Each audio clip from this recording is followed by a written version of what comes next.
గ్రామ సర్వేయర్లను జనాభా ప్రాతిపదికన కాకుండా రెవెన్యూ విలేజ్ విస్తీర్ణం మేరకు హేతుబద్ధీకరణ చేయాలని రాష్ట్ర గ్రామ సర్వేయర్ల సంఘం అసోసియేట్ ప్రెసిడెంట్ ఎస్ గోపాలకృష్ణ, జిల్లా అధ్యక్షుడు బి లక్ష్మానంద డిమాండ్ చేశారు. బుధవారం నెల్లూరు జిల్లా జర్నలిస్టు భవన్లో ఏర్పాటు చేసిన విలేకరుల సమావేశంలో వారు మాట్లాడారు. కౌన్సిలింగ్ ద్వారా ప్రక్రియ చేసే మహిళా ఉద్యోగులను ఇతర శాఖలకు బదిలీ చేసే ముందు ఉద్యోగుల సమ్మతి మేరకు జరగాలని కోరారు. అలాగే ఉద్యోగులకు ప్రమోషన్లు ఇచ్చి బదిలీ చేయాలని సూచించారు. ఉద్యోగులను ముందుగా సీనియారిటీ ప్రాతిపదికన రేషనలైజేషన్ పూర్తి చేయాలన్నారు. సర్వేయర్ల న్యాయమైన కోరికలను ప్రభుత్వం స్పందించి వాటిని త్వరగా పరిష్కారం చేయాలని కోరారు. తాము గ్రామస్థాయి ఉద్యోగులమని తమకు సొంత మండలాల్లో పోస్టింగ్ ఇచ్చేటట్లు అవకాశం ఇవ్వాలని కోరారు. అలాగే సర్వేయర్లకు అంతర్జిల్లా బదిలీలో మ్యూచువల్, మెడికల్ స్పోర్ట్స్, వికలాంగులు, ఇతర అంశాలను దృష్టిలో ఉంచుకుని బదిలీలు చేయాలని కోరారు. తమకు రావాల్సిన టీఏ, డిఏ బకాయిలు చెల్లించాలని కోరారు. ఈ సమావేశంలో CH Ankaiah, N Phani Chaitanya, Reshma, SK Asmatulla, SK Nayaz, B Venkatesh తదితరులు పాల్గొన్నారు. సో ముందుగా ఈరోజు మన పాత్రికేయ మిత్రులందరూ కూడా మా అసోసియేషన్ తరపున మా నమస్కారాలు తెలియజేసుకుంటున్నాము. ఈరోజు మా గ్రామ సర్వేల యొక్క సమస్యను పాత్రికేయ మిత్రుల ద్వారా ప్రభుత్వానికి, ప్రజలకు తెలియజేసేదానికి కొంచెం సంతోషంగానే ఉంది. ఎందుకంటే సో మీ ద్వారానే, మన పాత్రికేయ మిత్రుల ద్వారానే మన సమస్యలు ఏదైనా సరే, అది ప్రజల పక్షాన కానీ ప్రభుత్వం సంబంధించి కొన్ని ఏదైనా సరే పనులు జరగాలన్నా, అంటే అసోసియేషన్ తరపున సమస్యలను ప్రభుత్వానికి తెలియజేయాలన్నా కూడా పాత్రికేయులు అనేది చాలా కీలకంగా పనిచేస్తుంటారు.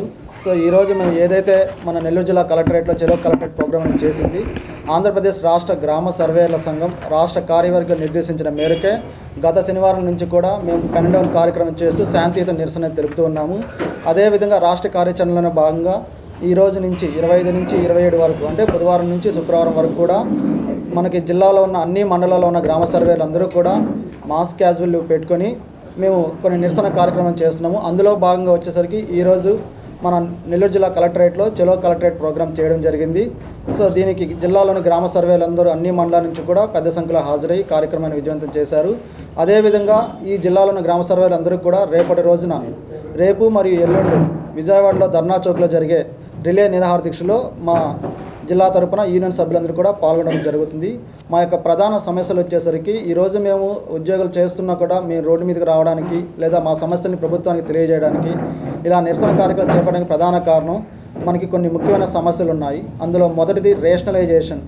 సో ఏదైతే విజన్ 2047 కార్యక్రమంలో భాగంగా సచివాలయ ఉద్యోగస్తుని క్రమబద్ధీకరణ లేదా హేతుబద్ధీకరణ చేయడం అనేది ప్రభుత్వం అనేది ప్రధాన లక్ష్యంగా పెట్టుకుంది.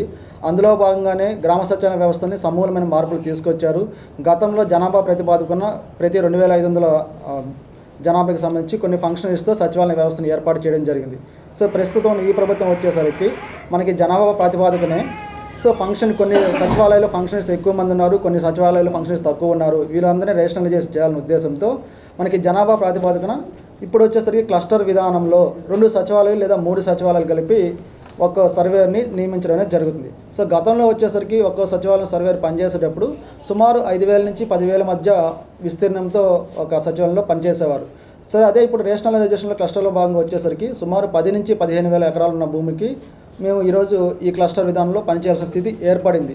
సో ఈ క్రమంలో ఏంటంటే ఈ రేషనలైజేషన్ భాగం సుమారు మన నెల్లూరు జిల్లాలోని 430 మంది దాకా గ్రామ సర్వేలు ఇంతమంది ఉండగా, రేషనలైజేషన్ చేసిన తర్వాత క్లస్టర్ విధానం వచ్చి 290 మంది మనకి ఒరిజినల్ సచివాలయంలోకి వస్తున్నారు. మిగిలిన అందరూ కూడా మనకి సర్ప్లస్ అనే పరిధిలోకి వెళ్తున్నారు. సో ఇక్కడ ఏంటంటే ఈ సర్ప్లస్ విధానంలో ఎవరైతే ఉన్నారో మిగిలిన సభ్యులు, సో వాళ్ళ భవితవ్యం అనేది అనిశ్చిత స్థితిలో ఉందండి.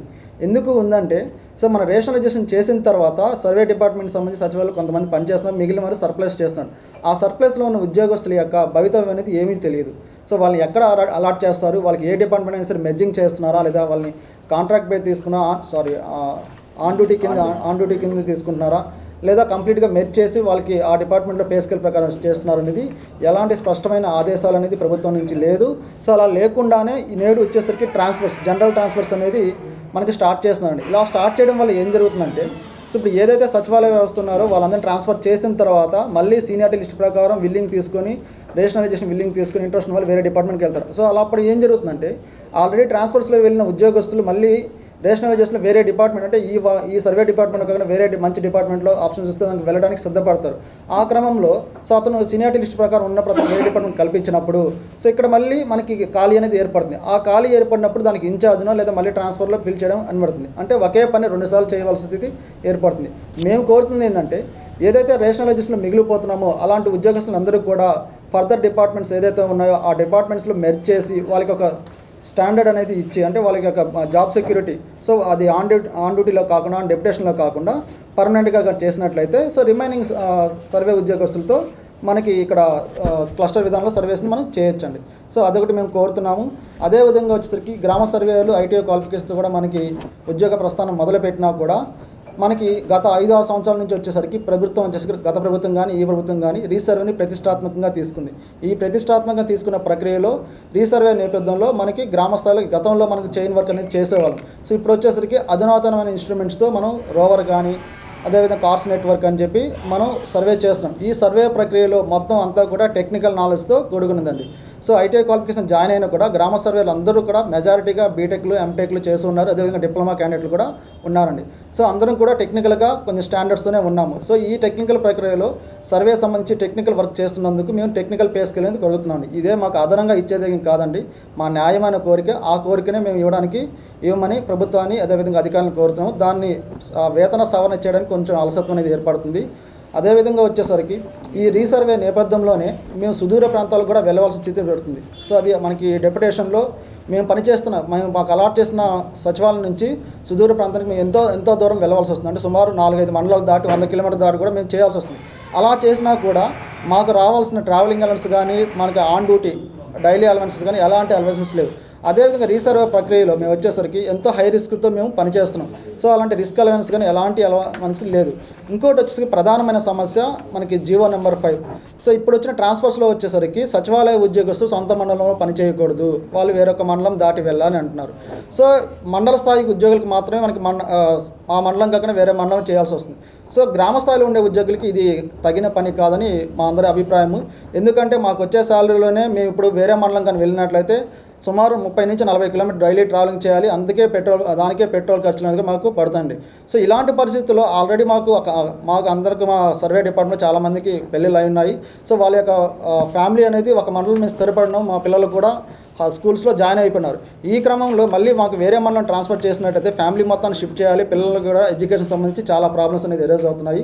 సో అందుకోసం ఏం చేస్తున్నామంటే ఏదైతే వార్డ్ సచివాలయం వాళ్ళకి వార్డ్ టు వార్డ్ ట్రాన్స్ఫర్ అనేది రీసెంట్గా గైడ్లైన్స్ అనేది ఇచ్చారో అదేవిధంగా సచివాలయ అంటే రూరల్ సచివాలయ వ్యవస్థ ఏదైతే ఉందో గ్రామాల్లో ఉండే సచివాలయ వ్యవస్థలో కూడా మనకి ఆ మండలంలోనే వేరే సచివాలయానికి ట్రాన్స్ఫర్ అయ్యేలా అవకాశం అనేది కనిపించాలి. అదేవిధంగా వచ్చేసరికి ఇంటర్ డిస్ట్రిక్ట్లో ట్రాన్స్ఫర్స్ అనేది కూడా మాకు ఈ ట్రాన్స్ఫర్ కల్పించినట్లయితే మాకనే సచివాలయంలో సర్వేర్స్గానే కాదు సచివాలయ వ్యవస్థలో ప్రతి ఫంక్షనరీస్ కూడా మనకి ఇంటర్ డిస్ట్రిక్ట్స్కి కల్పించినట్లయితే చాలా న్యాయం అనేది చేకూరుతుంది. ఇంకా వచ్చేసరికి ఈ ట్రాన్స్ఫర్స్తో పాటు రేషనలైజేషన్తో పాటు మా గ్రామ సర్వేల యొక్క భవిష్యత్తు అనేది మేము ఇప్పుడు వరకు గ్రేడ్ 2గా వర్క్ చేస్తున్నామండి. గత 6 సంవత్సరాల నుంచి కూడా మేము గ్రేడ్ 2గా వర్క్ చేస్తున్నాం. సో నెక్స్ట్ మా ప్రమోషన్ ఛానల్ అనేది ఎక్కడ మాకు సరైన నిర్దేశం లేదు. జాయిన్ 5-6 సంవత్సరాలు అయినా కూడా నెక్స్ట్ మేము ఎక్కడికి వెళ్తాం మా పే స్కేల్ అనేది సరైన భవితవ్యం అనేది లేదండి. సో ప్రభుత్వం తమ యొక్క మానవతా దృక్పథంతో ఆలోచించి మాకు ఒక ప్రమోషన్ ఛానల్ కల్పించి మా తదుపరి బేసిక్ పేని కూడా నిర్ధారణ చేసి సో మా చదువు తగ్గినట్టుగా మాకు కల్పించినట్లయితే మా అందరు గ్రామ సర్వే అందరూ కూడా న్యాయం చేకూరుతుందండి. ఇది ఈ సందర్భంగా నేను తెలియజేయాలనుకుంటున్నానండి.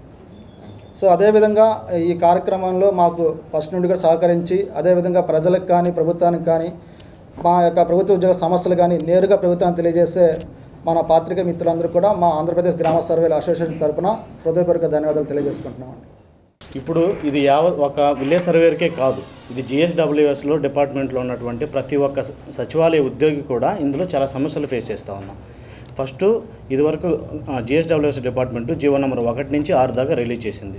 ఇందులో ముఖ్యంగా మీకు ఇప్పుడు తెలియజేస్తే జీవో ఏమంటుందంటే సెక్రటేరియట్లు A, B, C అని 3 క్లస్టర్ విధానాలు తీసుకొచ్చింది. అందులో Aలో 6 మంది స్టాఫ్, Bలో 7 మంది స్టాఫ్, Cలో 8 మంది స్టాఫ్ని ఇలాగా పెట్టారనమాట. దీంట్లో ఇప్పుడు మాకు ఎక్కడ అన్యాయం జరుగుతుందంటే రేషనలైజేషన్ ప్రక్రియ ఫస్ట్ మేమందరం అడిగేది రేషనలైజేషన్ ప్రక్రియను కంప్లీట్ చేయండి. రేషనలైజేషన్ ప్రక్రియ ఎలా చేస్తున్నారో ఏ ప్రాతిపదికన చేస్తున్నారు ఆల్రెడీ మీరు జీవోలు ఇచ్చారు కదా, దీంట్లో ఏ విలేజెస్ ఉన్నాయో ఆ విలేజెస్కి ఎస్ అని నో అని ఇచ్చున్నారు. 2-3 విలేజెస్ కలిపి ఒక క్లస్టర్గా తీసుకున్నారు. ఈ ట్రాన్స్ఫర్ ప్రక్రియ అనేది మొదటగా మేము అడిగేది, ఈ క్లస్టర్ వైజ్ ట్రాన్స్ఫర్ ప్రక్రియ చేస్తున్నారా, లేదంటే సచివాలయం వైజ్ ట్రాన్స్ఫర్ ప్రక్రియ చేస్తున్నారా? అంటే సచివాలయం వైజ్ అంటే ఎస్ ఉన్నా నో ఉన్నా అక్కడ ట్రాన్స్ఫర్ పెట్టుకునే వెసులుబాటు ఉందా లేదా అని మేము అడుగుతున్నాం. ఒకవేళ సచివాలయం వైజ్ ట్రాన్స్ఫర్ ప్రక్రియ జరుపుతాము, దాని తర్వాత రేషనలైజేషన్ చేసి అప్పుడు ఎవరైతే సర్ప్లస్గా మిగిలి ఉన్నారో వాళ్ళని మేము వేరే డిపార్ట్మెంట్కి ఆన్ డ్యూటీ కానీ పర్మనెంట్గా కానీ పంపిస్తామని ఒక నోట్ కానీ గవర్నమెంట్ ఇస్తే మాకు ఎలాంటి సమస్య లేదు. కాకపోతే ఇక్కడ ఏమంటుందంటే గవర్నమెంట్ క్లస్టర్ వైజ్ మన ట్రాన్స్ఫర్స్ అనేది చేస్తామని చెప్తున్నారు. క్లస్టర్ వైజ్ ట్రాన్స్ఫర్ చేయడం వల్ల ఇక్కడ ఏమవుతుందంటే విలేజ్ సర్వేయర్ గారిని తీసుకుంటే మొత్తం 9,000 మంది ఉన్న రాష్ట్రంలో 9,000 మంది ఉన్న గ్రామ సర్వేయర్లు ప్రస్తుతం క్లస్టర్ వైజ్ చూసుకుంటే 4,722 మంది సర్ప్లస్లో ఉన్నారు. ఇప్పుడు ట్రాన్స్ఫర్లో ఈ 4,722 ఈ సచివాలయం అనేది పోస్టింగ్ ఇవ్వరు, మిగతా వాటికి పోస్టింగ్ ఇస్తున్నారు. ఈ 4,722 మంది అనే సర్వేయర్లు ఎవరైతే ఉన్నారో వీళ్ళందరూ క్లస్టర్లో ఉండిపోతున్నారు, సర్ప్లస్గా ఉండిపోతున్నారు. ఈ 4,722 మందికి మేము అడిగేది, మొదటగా సర్ప్లస్లో ఉన్న వారికి రేషనలైజేషన్ ప్రక్రియలో వారికి ఎటువంటి డిపార్ట్మెంట్లోకి పంపిస్తున్నారు, ఏ విధంగా వాళ్ళని తీసుకుంటారు అనేది కంప్లీట్ చేశాకే దాని తర్వాత మన ట్రాన్స్ఫర్ ప్రక్రియ చూసుకుంటే అందరికీ కూడా చాలా ఈజీగా ఉంటుందండి. అందరికీ అది మేము కోరుకునేది. అది ఇంకే మాట్లాడాలంటే విలేజ్ సర్వేయర్ల గురించి మాట్లాడితే మేము గ్రేడ్ 3గా జాయిన్ అయ్యాము. ఇదే విధంగా గత ప్రభుత్వం మమ్మల్ని గ్రేడ్ 2గా రికగ్నైజ్ చేశారు. గ్రేడ్ 2 నుంచి గ్రేడ్ 1కి ప్రమోషన్ వెళ్ళాలంటే ఇతర సచివాలయ ఉద్యోగులు ఇతర డిపార్ట్మెంట్లకి ఎవరికి కూడా గ్రేడ్ చేంజెస్కి డిపార్ట్మెంట్ టెస్టులు లేవు. గ్రేడ్ చేంజెస్కి ఉంటే 1, 2 అంతే. కానీ విలేజ్ సర్వేయర్కి మాత్రం గ్రేడ్ 2 నుంచి గ్రేడ్ 1కి రావడానికి 7 రకాల డిపార్ట్మెంట్ టెస్టులు రాయాల్సి ఉంది. ఇది ఏ విధమైన న్యాయం జరుగుతుంది మాకు? మేము ఇదే గవర్నమెంట్ని అడుగుతున్నాం, డిపార్ట్మెంట్ టెస్టులు అనేది కుదించేసి 1 లేదా 2 పెట్టు, లేదంటే ప్రమోషన్గా గ్రేడ్ 1 అనేది డిపార్ట్మెంట్ టెస్టులు లేకుండానే ఇవ్వవలసిందిగా వీఆర్ఓలకి ఏదైతే సెక్రటేరియట్లు వీఆర్ఓలకి ఏ విధంగా అయితే గ్రేడ్ 1గా ఉన్నాయో అదేవిధంగా సచివాలయ సర్వేయర్లకు కూడా అదేవిధంగా తీసుకొని ఆ ప్రాతిపదికనే మమ్మల్ని కూడా రిక్రూట్ చేసుకోవాల్సిందిగా దయచేసి తెలియజేస్తున్నామండి. Thank you. జన్మదిన శుభాకాంక్షలు. ఉన్నత విద్యావంతుడు, అందరివాడు, మాకు అత్యంత ఆప్తులు, మా శ్రేయోభిలాషి, ఏపీ శాసనమండలి సభ్యులు, YSR Congress party Nellore city incharge గౌరవనీయులు శ్రీ పర్వతరెడ్డి చంద్రశేఖర్ రెడ్డి గారికి మా హృదయపూర్వక జన్మదిన శుభాకాంక్షలు. ఇట్లు మజ్జిగ జయకృష్ణారెడ్డి, నెల్లూరు జిల్లా వైఎస్ఆర్సీపీ ఉపాధ్యక్షులు.